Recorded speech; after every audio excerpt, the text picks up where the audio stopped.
Assalamualaikum warahmatullahi wabarakatuh. Apa kabar siswa-siswi SMKN Situraja, khususnya untuk jurusan TKJ dan RPL? Sebelumnya, saya akan memperkenalkan diri terlebih dahulu. Nama saya Yedi Setiadi Eskom. Di SMKN Situraja, saya ditugaskan untuk mengajar mata pelajaran desain grafis untuk kelas 10 TKJ dan RPL, serta teknologi jaringan berbasis luas untuk kelas 11 TKJ. Di video kali ini, saya akan membahas tentang pengenalan kedua mata pelajaran tersebut, serta memperlihatkan ketercapaian dari kedua mata pelajaran tersebut. Kita langsung saja ke pengenalan mata pelajaran desain grafis terlebih dahulu untuk kelas 10 TKJ dan RPL.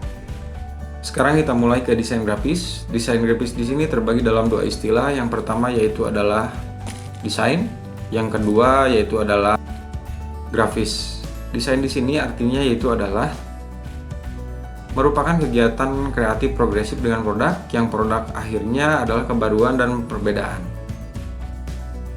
Sementara grafis yaitu adalah sesuatu yang berhubungan dengan seni rupa termasuk gambar, ilustrasi, pahatan, hingga ke kaligrafi. Maka dari itu penggabungan dari desain grafis yang artinya adalah suatu bentuk komunikasi visual menggunakan gambar untuk menyampaikan informasi atau pesan seefektif mungkin. Dalam desain grafis, teks juga bisa dianggap sebagai gambar karena merupakan hasil dari abstraksi simbol-simbol yang bisa dibunyikan.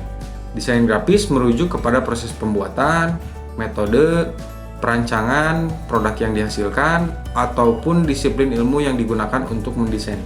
Jadi artinya di sini proses desain grafis, bagaimana caranya kalian nanti membuat sebuah produk, baik dalam aktivitas pembuatan secara langsung menggunakan komputer dengan software-software tertentu, atau misalkan kalian punya metodenya, atau kalian bisa untuk merancangnya, misalkan perancangan pamflet atau pamflet digital yang sekarang lagi booming ya, bisa kalian post nantinya di Instagram dan sebagainya.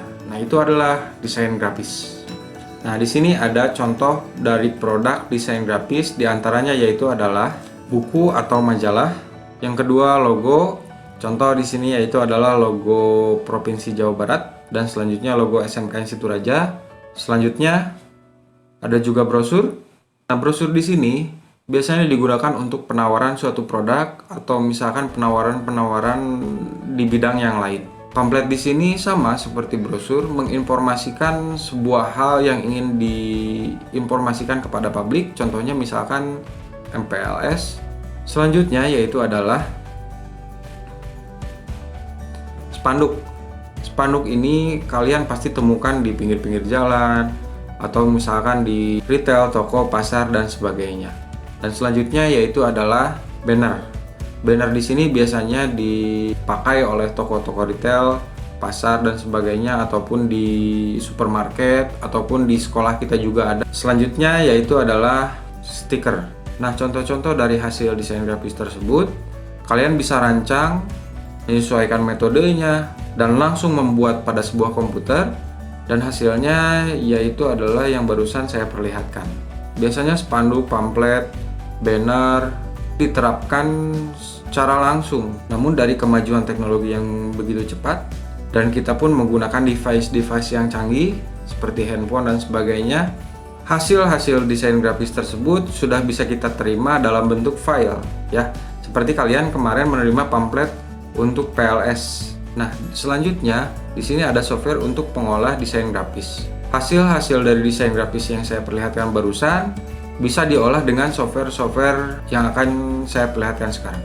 Yang pertama yaitu adalah Adobe Photoshop. Software Adobe Photoshop di sini digunakan rata-rata untuk mengolah file format RGB. RGB di sini contohnya yaitu adalah foto kita dan hasil dari kamera. Selanjutnya yaitu adalah Adobe Illustrator. Sama Adobe Illustrator di sini juga untuk pengolah gambar vektor dan RGB. Nah, selanjutnya yaitu adalah Corel Draw. Corel Draw di sini dikhususkan untuk membuat gambar vektor. Namun masih bisa juga untuk pengolahan file format RGB. Dari hasil yang saya perlihatkan tadi, itu menggunakan antara perpaduan Corel dan Adobe Photoshop. Aplikasi-aplikasi ini rata-rata digunakan pada komputer, namun sekarang sudah ada file APK-nya di Play Store untuk Adobe Photoshop, Lightroom, dan sebagainya. Nah, sekarang kita mulai ke kelas 11 untuk mata pelajaran teknologi jaringan berbasis luas atau WAN. Kita mulai dari pengertian. Pengertian WAN di sini merupakan jaringan komputer yang mencakup area besar, sangat besar ya, baik dari kota ke kota atau negara ke negara. Nah, untuk WAN di sini menggunakan jaringan nirkabel atau signal.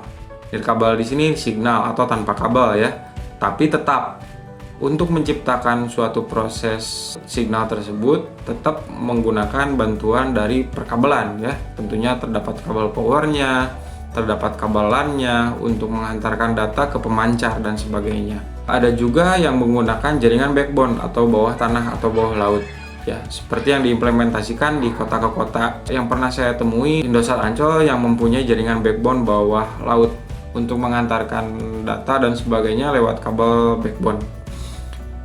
Dan ataupun negara yang menggunakan satelit. Ya, satelit di sini terdapat di luar angkasa ya tentunya, sebagai media penghantar jaringan. Selanjutnya terdapat konsep WAN. Konsep WAN di sini saya implementasikan terhadap BTS 1 dan BTS 2. BTS di sini singkatan dari Base Transceiver atau yang sering kalian temui di area kalian dalam bahasa kalian yaitu adalah tower ya. Nah, fungsi dari alat pemancar tersebut yaitu adalah sebagai trans atau pengirim dan juga penerima baik data, internet melalui signal. Selanjutnya ada gambaran umum WLAN. Kalau tadi saya contohkan dari BTS ke BTS, kalau sekarang kita implementasikan di rumah atau di perkantoran dan sebagainya. Nah, di sini menggunakan alat access point router. Di dalam sebuah access point tersebut terdapat sebuah port untuk jaringan kabel dan juga terdapat hotspotnya untuk mengirimkan signal melalui jaringan nirkabel ke device-device yang terkoneksi. Contohnya misalkan ada handphone, ada laptop dan sebagainya. Nah, ini contoh dari gambaran umum WLAN ya. Nah, itu saja mungkin dari pengenalan desain grafis dan teknologi jaringan berbasis luas. Untuk materi esensial lainnya akan saya jelaskan di pertemuan selanjutnya. Nah, semoga kalian dapat memahami penjelasan dari kedua mapel tersebut. Terima kasih atas perhatiannya. Stay at home, jaga kesehatan, hindari kerumunan, dan selalu menerapkan protokol kesehatan 5M. Billahi taufiq wal hidayah. Wassalamualaikum warahmatullahi wabarakatuh.